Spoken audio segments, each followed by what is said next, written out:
Hi everyone, it's Liam here from Rating the Races. So we finally had the handicap the handicap entries for the Cheltenham Festival, and there was a few disappointments for us. We've lost, I think, 3 horses haven't been entered in the handicaps that I thought they would.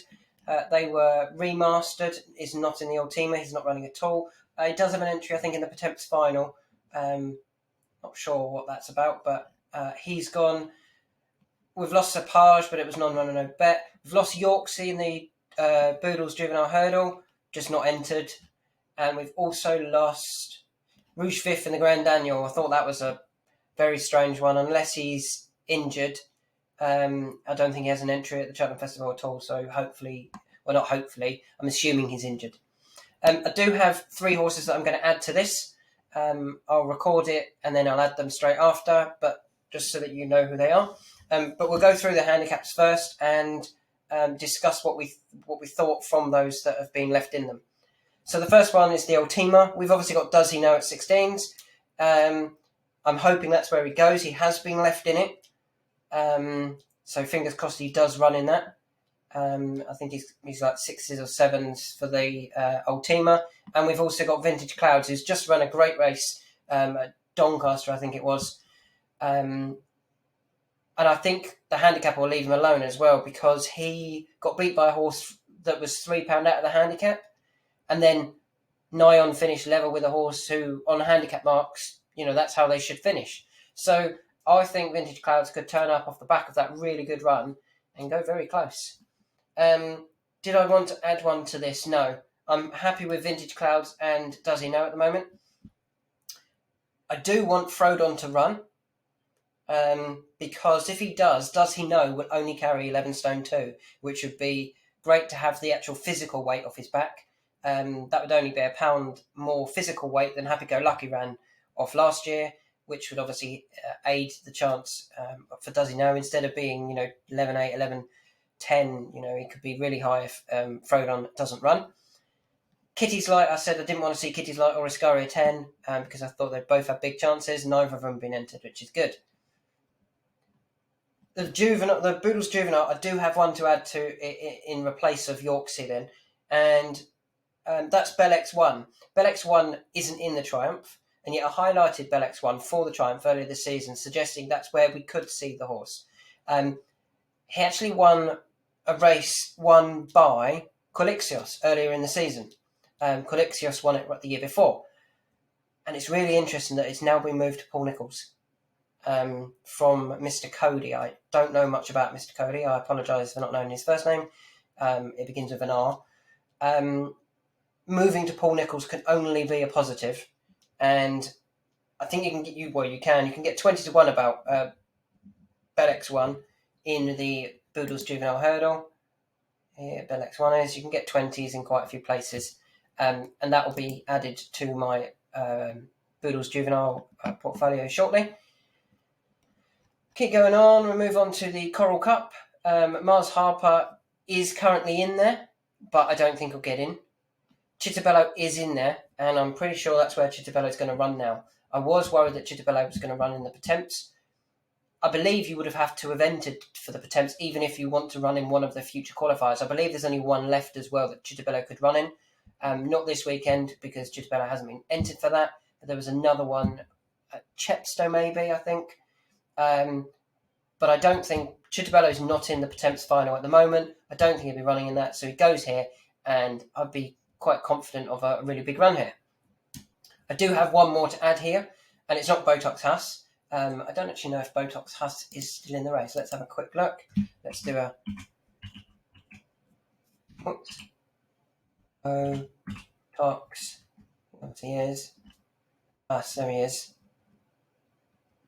I'm not currently going for Botox Huss. The one I'm going to add is McFabulous. You can get 16s about McFabulous, and I think that's a really good price for a horse who is just shy of top grade 1 class. He went off 9-2 last year for the Aintree grade 1. He's finished 3rd recently, or not recently, but last season at Newbury, beaten by Paisley Park and Time Hill. That is grade 1 form. Into a handicap off 150, 3 runs ago when it went to Aintree, it was actually rated 158. Now, I know that's a graded race, so the handicap marks they're not irrelevant, but that's the market the horse had at the time. Dropping £8 in just 3 runs when he ran fine against Stormy Island at Cheltenham over 2.5 when he was second, and then didn't stay the 3 mile at Cheltenham last time. Dropping back, I think that'd be really good. And 16-1, he probably has a lot more class than many of those that will be in the Coral Cup. He's a graded horse that just isn't quite finding the right races in graded company. But yeah, I'm adding McFabulous to our Coral Cup selections. Grand Annual, Want to Leave Alone. I'm happy with For Pleasure and Embittered. Embittered would be my number 1 for sure. For Pleasure, I think will run. At the moment, I don't have anything to add to it. The Potemp's Final, we've got 3. They've all been entered. Honest Vic, Dallas Depicton and Mill Green. There's a few others that are very interesting, obviously. Dunboyne, I highlighted him when he qualified, and last time out, again, he's going to go better than what his last effort, for sure. If the Cap Fits has dropped a long way in the handicap, running off 137, formerly rated 166, might just be too old. That would be my concern if the Cap Fits. Third Wind could well be one that I add towards the coming up to the Cheltenham Festival if something catches my eye or if a few horses don't get entered. I've also been asked what my thoughts were on Tullybeg for the Potemp's Final. Now, Tullybeg finished 5th in a qualifier in October, I think it was, and came into the race on the back of some really good runs. It's a tricky race to work out because whilst the winner's done well, 2nd, 3rd, 4th and 5th have all not run since. And those behind have disappointed. Was it that the winner was just the better horse and the rest were moderate? I think the winner was 12 as well. So I don't totally understand Tullybeg, and I wouldn't be backing him because I don't have a strong enough angle for him. Granted, if you like Tullybeg, then absolutely go for it. But I don't have a strong enough angle for Tullybeg to be saying he's worth a bet. And I don't think he's the biggest price because, he was fancied. He went off the 11-4 favourite for the qualifier. I'm just not sure about Tullybeg personally. Moving on to the Paddy Power Plate. Well, we've lost both of ours in this, unfortunately. Mr. Coffee and Gaylord de Menil both don't run. We did have the non-runner no bet concession. The one I may be adding, I probably should, with a non-runner no bet concession, is Zanza. You can't, if you forgive him his last effort when he pulled up, go back to those 2 before, and he ran really well. Things didn't quite go to plan last time, and he pulled up early enough to suggest that wasn't, they were pulling up before anything serious happened. I'll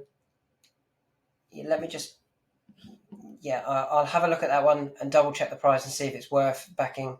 And if it is, I'll add it to the link below in the YouTube video. Moving on, Kimya. I've just got Shantu Flyer. I do want to add one here.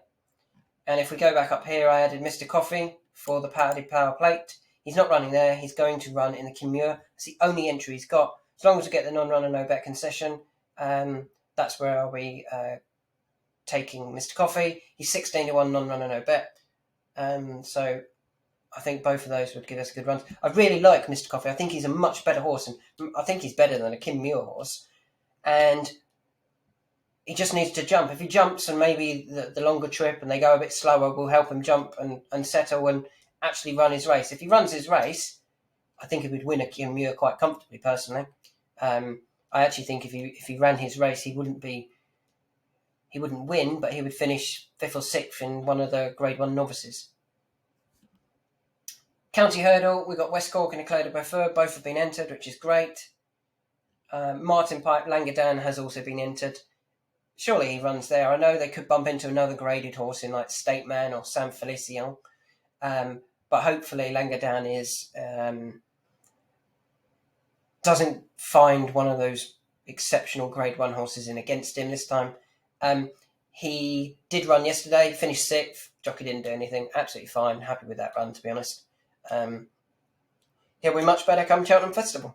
So there's a few thoughts. I'm going to add Bellex won to the Boodles Juvenile, McFabulous to the Coral Cup, and Mr. Coffee to the Kinmure.